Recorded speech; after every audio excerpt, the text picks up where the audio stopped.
கண்ணதாசனின் அர்த்தமுள்ள இந்து மதம். பாகம் 4. துன்பங்களிலிருந்து விடுதலை. 11. பகுதி. 40 வயதை நீ தாண்டிவிட்டால் இதற்கு முன்னாலே விளைவித்த பயிர்களை எல்லாம் அறுவடை செய்ய வேண்டியிருக்கும். அந்த நாள் உணவு, ஆட்டப்பாட்டங்கள் இவற்றின் எதிரொலி இப்பதான் கேட்கத் தொடங்கும். இதற்கு முன்னால் உனக்கு மது அருந்தும் பழக்கம் இருந்திருக்கும். ஆனால் இப்போது உன் ஞாபக சக்தியை மெதுமெதுவாக மேகங்கள் மூடும். இதற்கு முன்னால் கள்ளும் உனக்கு ஜீரணமாகி இருக்கும். இனி அரிசியும் பருப்புமே உன்னோடு சண்டை போடும். இதற்கு முன்னால் எதை சாப்பிடலாம் என்று நீ டாக்டரை கேட்டிருக்க மாட்டாய். இனி கேட்க வேண்டி இருக்கும். முந்திய அத்தியாயங்களில் குறிப்பிட்டிருப்பதைப் போல் இதுவரை கீழ்கண்ட விஷயங்கள் நீ கவனித்து வந்திருந்தால் இந்த பருவமும் உனக்கு இளமை பருவமே. கைகள் இரண்டையும் வீசியபடி முடிந்தவரை நீண்ட தூரம் நடத்தல், வாயு பதார்த்தங்களை சாப்பிடாமல் இருத்தல், கடலை மாவு, கடலை எண்ணெய் ஆகியவற்றை ஒதுக்குதல், தவறான உறவுகள் கொள்ளாதிருத்தல், விழுந்து குளித்தல், இனமறிந்து சேருதல், இருதயத்திற்கும் துன்பம் கொடுக்கக்கூடிய தொல்லைகளில் மாட்டிக்கொள்ளாதிருத்தல், எதையும் அளவோடு வைத்திருத்தல். 40 வயது வரை இவற்றை ஒருவன் கடைபிடித்தால் இப்போது அவனை பார்க்கிறவர்கள் உங்களுக்கு 25 வயதா என்று கேட்பார்கள். ஆயுள் எவ்வளவு என்று நிர்ணயிப்பது நம் கையில் இல்லை. ஆனால் ஆயுள் உள்ளவரை ஓடி ஆடி கொண்டிருக்கும் வித்தையில் நம்முடைய திறமையும் முயற்சியும் கூட அடங்கி கிடக்கின்றன. தசரதன் 60,000 மனைவியரை மணந்தது உண்மையோ இல்லையோ, அவனது வரலாற்றையும் அவன் ஆண்மை காத்ததையும் படிக்கும்போது 1,000 மனைவியராவது திருப்தி செய்யக்கூடிய சக்தி அவனுக்கு நீண்ட காலம் இருந்திருக்கிறது என்பது புலப்படுகிறது. மனதறிந்து புராணத்திலோ இதிகாசத்திலோ நல்ல பாத்திரங்கள் துன்பங்களை வரவழைத்து கொண்டதில்லை. தானே வரும் துன்பங்களை அவனவன் கர்மா என்பார்கள். பகவானே கூட அவற்றை தவிர்க்க முடியவில்லை. மீண்டும் உதாரணத்திற்கு இராமாயணத்தையும் பாரதத்தையும் தான் நாம் திறக்க வேண்டியிருக்கும். ஆகவே 40 வயதை ஒரு எல்லைக்கல் என்று வைத்து நீ வாழ்க்கையை நடத்த வேண்டும். 40 வயதிலேயே ஒளி எழுப்பும் வீணைகள் 40க்கு மேலேதான் எதிரொலியை கேட்கத் தொடங்குகின்றன. செய்த நன்மை தீமைகளின் எதிரொலியும் இப்போதுதான் கேட்கத் தொடங்கும். இதுவரை அவற்றை அலட்சியப்படுத்தக்கூடிய இரத்தம் இருந்தது. இப்போது இரத்தத்தை விட எதிரொலி சக்தி வாய்ந்ததாக காட்சியளிக்கும். துன்பத்தின் பரிபூரண சக்தியும் இப்போது தலையை சுற்றி வட்டமிடத் தொடங்கும். மனைவி, மக்கள், பொறுப்பு, பொருளாதார நிலை அனைத்தையும் பற்றிய கவலை இந்த பருவத்தில் ஆரம்பமாகும். இதுவரை வாழ்க்கையை ஒழுங்காக வாழாதவனை சுற்றி அவை பேய் போல் நின்று கூத்தடிக்கும். ஐயோ தாங்க முடியவில்லை என்று ஓலம் இப்போதுதான் ஆரம்பமாகும்.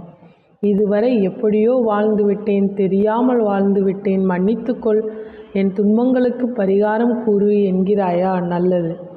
பாவங்களுக்கு மன்னிப்பு தருகின்ற பாதிரியார் நான் அல்ல. என்றாலும் ஓரளவுக்கு பரிகாரம் சொல்லக்கூடிய பக்குவம் எனக்கு உண்டு. 40 வயது ஞானம் பிறக்கும் வயது. மீண்டும் நானே உதாரணமாகிறேன்.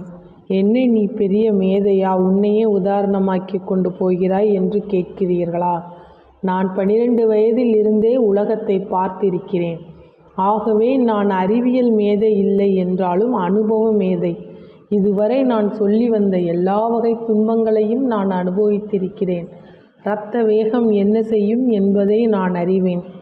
கள்வனாக, காமுகனாக, நாத்திகனாக, வெறியனாக, கடன்காரனாக பல வகையான பின்னல்களை நானே பின்னி நானே அவிழ்க்க முயன்றிருக்கின்றேன். உறவு, பகை இரண்டாலும் வஞ்சிக்கப்பட்டிருக்கின்றேன். உலகத்தை பக்கத்திலிருந்தும் பார்த்திருக்கிறேன், தூரத்திலிருந்தும் கண்டிருக்கிறேன். பல நாள் பட்டினியுடன் கிடந்திருக்கிறேன். வசதி வந்தபோது கருங்குரங்கில் இருந்து பச்சை பாம்பு வரை சாப்பிட்டும் பார்த்திருக்கிறேன். நான் மாஸ்டர் ஆஃப் ஆல் சப்ஜெக்ட் இல்லை என்றாலும் எத்தனை வியாதிகள் உண்டு, எத்தனை மருந்துகள் உண்டு என்பது எனக்கு தெரியும். பெண்மையில் எத்தனை வகை உண்டு, எத்தனை குணம் உண்டு என்பதையும் நான் அறிவேன். துன்பங்களில் எத்தனை ரகம் உண்டும் என்பதும் எனக்கு புரியும்.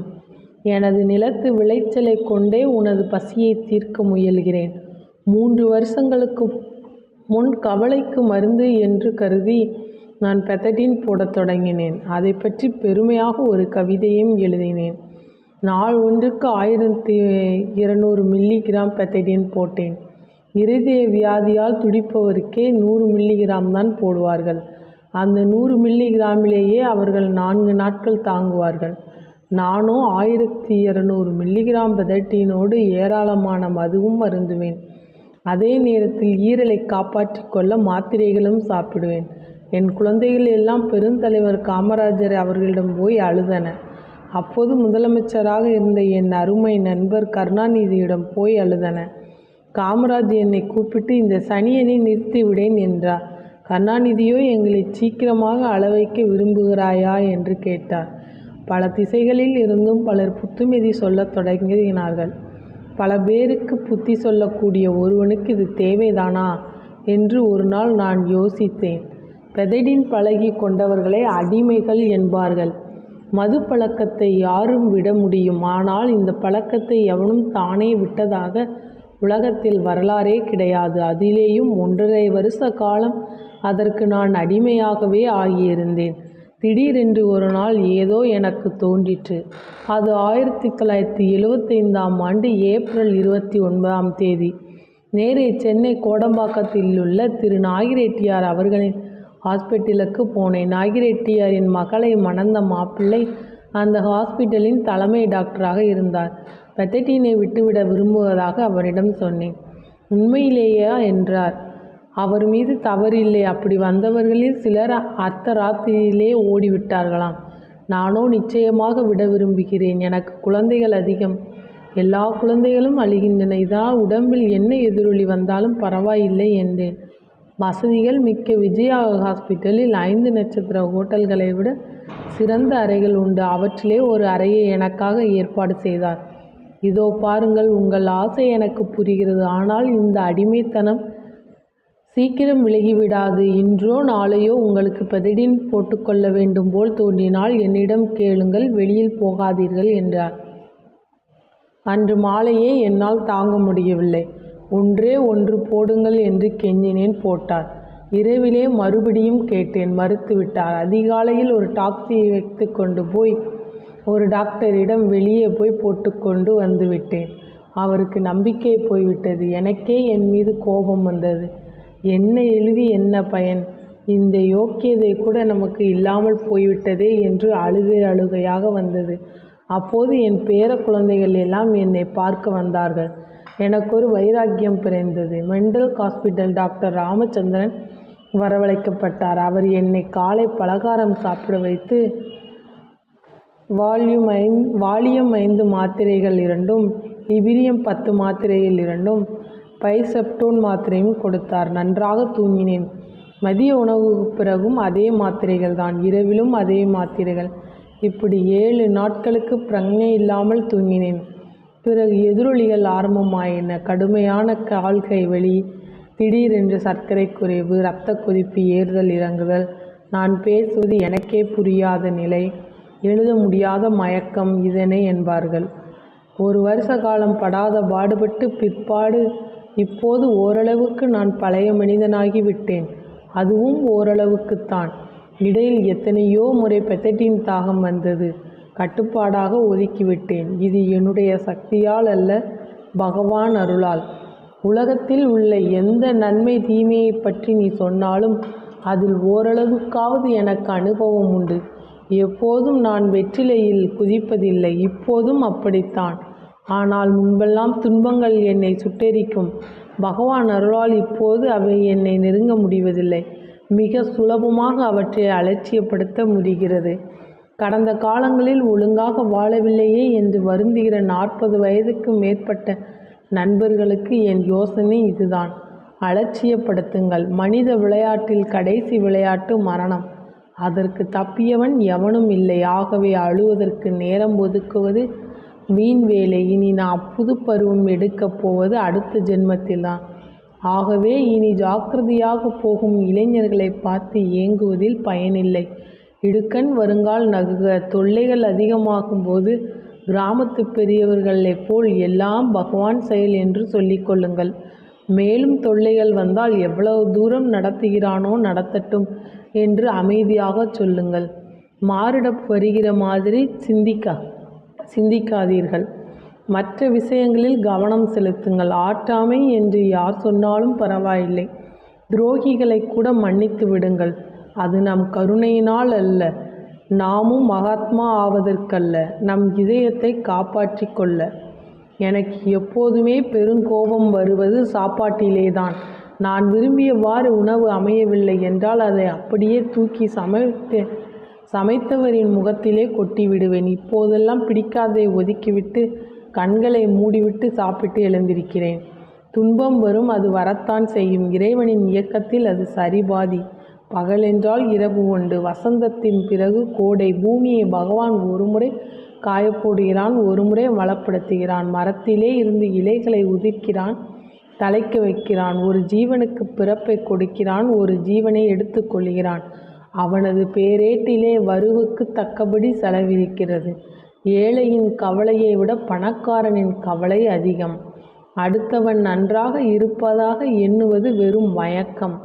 தம்மின் மெலியாரை நோக்கி தமதுடைமை அம்மா பெரிதென்று அகமகிழ்க. உனக்கும் கீழே உள்ளவர் கோடி, நினைத்து பார்த்து நிம்மதி தேடு. என் தாயார் அடிக்கடி சொல்லுவார்கள், நம்மளும் தாழ்ந்து 4000 10000 என்று. காலுக்கு செருப்பில்லாதவர்கள், கால் இல்லாதவர்களை பார்த்து ஆறுதல் அடையுங்கள். தலைக்கு எண்ணெய் இல்லாதவர்கள், முடி இல்லாதவர்களை பார்த்து ஆறுதல் அடையுங்கள். யானை மீது ஏறியவன் விழுவதை பார்த்து நமக்கு யானை வேண்டாம் என்று முடிவு கட்டுங்கள். உங்கள் கையில் இருந்து ஒரு விரலை எடுக்க வேண்டும் என்று டாக்டர் சொன்னால்